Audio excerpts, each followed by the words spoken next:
Most money mistakes aren't dumb. They're invisible.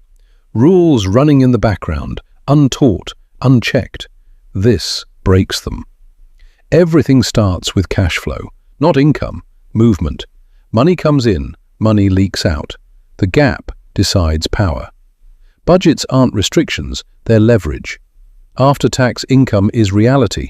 Everything else is fantasy. The 50-30-20 rule isn't discipline, it's a diagnostic scan. Needs expose pressure, wants expose behavior. Savings expose the future. When needs dominate, options vanish.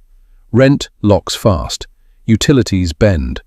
Negotiation creates instant ROI. Silence burns money. Groceries hide margins. Per unit pricing reveals truth. Small numbers compound violently. Saving starts with defense, 3 to 6 months, untouchable. That buffer turns disasters into delays.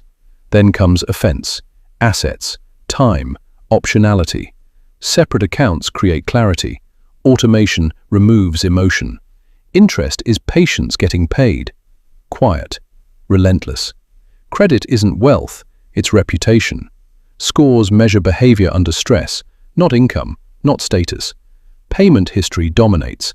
Miss once, feel it for years. Low utilization signals restraint. Unused credit builds trust. Old accounts help. New ones slow everything. Credit cards amplify habits. Good ones get rewarded. Bad ones spiral. Rewards distract. APR punishes. Interest compounds faster than regret. Balances must die monthly. Cash advances are financial quicksand. Money personality sets defaults. Spenders chase now. Savers chase certainty. Balancers chase safety. Awareness breaks patterns. Financial literacy isn't knowing terms, it's deciding outcomes.